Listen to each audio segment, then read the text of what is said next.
Retour sur les moments forts de l'ouverture du championnat du monde de motocross en Patagonie, Argentine, avec le nouveau circuit de Bariloche. Première manche mix 2 de la saison, c'est un all shot pour le rookie numéro 772 sur la Yamaha d'usine, Yanis Rézulis, qui part en tête devant également un autre rookie bien placé, Noël Zadosk sur la KTM Van Venrooy. On retrouve Walvort aux avant-postes, on retrouve bien sûr le champion du monde en titre, Simon Lagenfelder. Un peu plus loin, Sacha Konen est dans le top 10 dans les premiers virages. Rapidement, Konen qui prend l'avantage sur Guillaume Fares.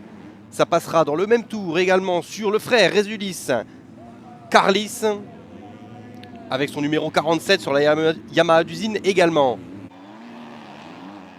À ce moment, Konen est à la 3e place. Après quelques tours, Lagenfelder met la pression sur Yanis Rézulis en tête. Ça passera ici à l'extérieur. Le pilote allemand de la plaque numéro 1 s'envole, tandis que Sacha Konen prend également l'avantage sur Yanis Rézulis avec une magnifique lecture de piste. Et les pilotes retardataires, un petit peu derrière, le français Mathis Valin sur la Kawa d'usine, qui prend l'avantage sur Carlis Rézulis. On se bat là pour la 5e place. Dans les derniers tours, Guillaume Fares qui prend l'avantage également sur Yanis Rézulis pour le gain de la 3e place et du podium de manche. À la fin, Liam Everts qui prendra l'avantage sur la Honda HRC d'usine de Lata pour la 7e position après un début de manche compliqué, devant Simon Lagenfelder remporte la première manche de la saison, devant Sacha Konen et Guillaume Fares qui complète le podium de manche. Magnifique performance pour Yanis Rézulis 4e et Valin 5e.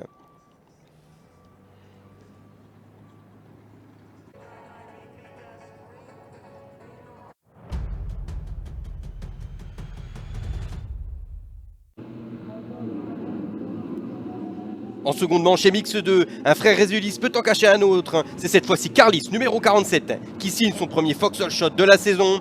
Il s'envole devant Everts, Lagenfelder, Mikula et Yanis Rézulis. Sur le premier saut, James Walford saute en travers. Valerio Lata lui retombe dessus. Grosse chute pour Lata.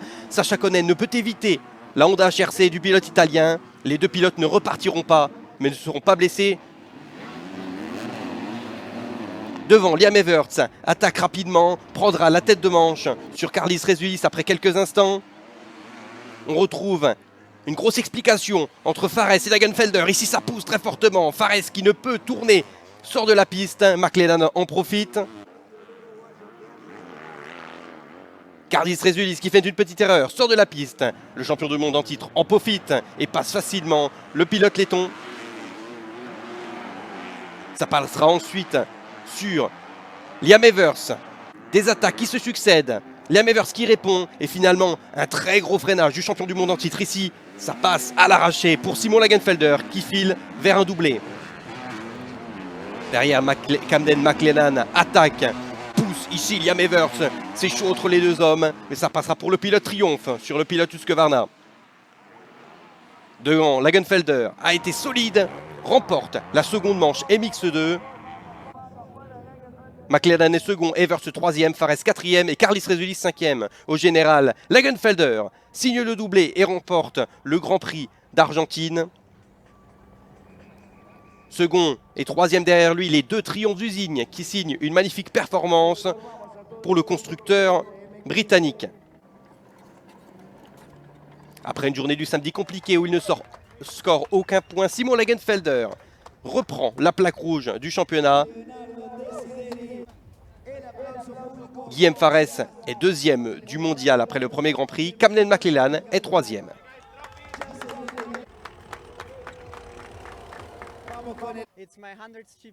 C'est mon 100e Grand Prix, je me sens comme un vétéran maintenant. Ma 10e victoire de Grand Prix, donc les chiffres concordent plutôt bien avec le numéro 1 sur ma moto.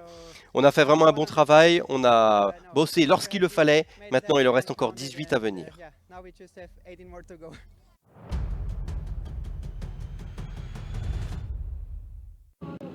Première manche MXGP de la saison 2026, une image qu'on ne voit pas souvent, partie de la 12e place des frères Lynx, le nouveau pilote Honda HRC signe le Fox All Shot, il s'envole devant son nouveau coéquipier Tom Vial, revenu aux affaires en MXGP. Bien placé également, on retrouve Andrea Adamo qui attaque très rapidement dans le premier tour, Tom Vial, ça passera pour le pilote italien qui monte également en catégorie MXGP. Bon d'accord, Si et Fèvre sont bien placés également. Après le premier tour, Tom Vial attaquera de nouveau Andrea Adamo pour reprendre le gain de la seconde position. On assiste ici à la bataille entre le champion du monde MX2 2022 et 2023. Tom Vial, très incisif, qui reviendra sur Jeffrey Herlings après quelques erreurs de celui-ci. Il attaque ici à l'extérieur. Vial qui attaque fort, ça passe pour le pilote français sur son coéquipier. Derrière, en 5e place, Lucas Gonen fait une petite erreur, ne perdra pas trop de temps. Juste devant, le champion du monde en titre, Romain Fèvre sur la Kawasaki, numéro 1, attaque André Adamo. Ça passe ici en force sur le saut d'arrivée. 3e position pour Romain Fèvre. André Adamo qui fera quelques petites erreurs, chutera ici dans le virage. Lucas Konen et Post Jonas en profiteront pour les places dans le top 5. Lucas Konen qui fera son dépassement ici à l'intérieur sur André Adamo. Adamo qui perdra sa dernière position ici face à Tim Geiser. Après un samedi compliqué, le nouveau pilote Yamaha prend la 6e place de la première manche chez MXGP devant Jeff Herlings. 2 minutes plus 2 tours. Passe à l'attaque dans le Money Time et reprend l'avantage ici à Tom Vial, là où il s'était fait doubler précédemment dans la manche. Herlings est en forme et il le montre avec la victoire dans la première manche MXGP devant Vial, Romain Fèvre est 3e, Lucas Konen est 4e et Post Jonas complète le top 5. Derrière on retrouve Geiser, Renault, Vlanderen 8e et le top 10 est complété par Thibaut Benistan et Ruben Fernandez.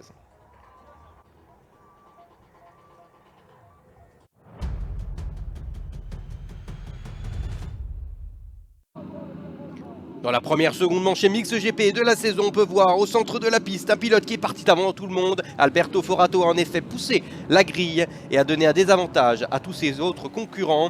Le drapeau rouge sera donné après les premiers instants de course. Tout le monde est remis en place derrière la grille et l'intégralité de la seconde manche MXGP peut prendre place. Cette fois-ci, la grille tombée, c'est Maxime Renault sur la Yamaha d'usine numéro 959 qui signe son premier Foxhole Shot. On retrouve un crash au second virage. Jonas, Pansar, Forato, Sewer sont compris dedans. Devant Tom Vial, passe à l'attaque très rapidement. Ici, magnifique extérieur de Vial sur Renault. Romain Fèvre est 3e, Ruben Fernandez, Tim Geiser et Jeff Herlings sont là également. Romain Fèvre qui passera à l'attaque sur Maxime Renault rapidement pour prendre la seconde position. Jeff Herlings qui attaquera Tim Geiser. À l'intérieur, ça pousse très fort pour Jeff Herlings qui s'impose sur le pilote slovène.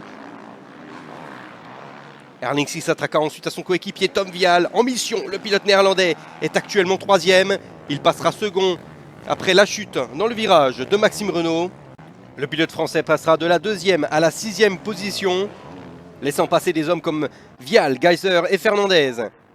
Geiser qui passe à l'attaque pour décrocher son premier podium de manche en 2026 sur sa nouvelle Yamaha d'usine. Devant Jeffrey Herlings qui a poussé très fort pour revenir sur Romain Fèvre qui possédait 6 secondes d'avance, mais Herlings est en mission et ici en Argentine souhaite signer le doublé. Ça passe ici à l'intérieur sur le champion du monde en titre. Victoire du Néerlandais devant Romain Fèvre. Tim Geiser est 3e de la manche devant Tom Vial et Ruben Fernandez qui complète le top 5.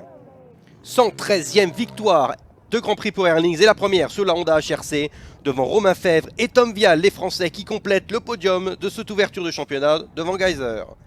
Au classement du championnat, Herlings et Vial sont à égalité de points mais la plaque rouge revient à Herlings ayant remporté le Grand Prix d'Argentine. Jeffrey Herlings qui écrit un peu plus l'histoire avec cette 116e victoire de Grand Prix. Il retrouve depuis plus de 3 ans la plaque rouge du championnat du monde MXGP. C'est également la première fois qu'il signe le doublé à l'ouverture en catégorie MXGP.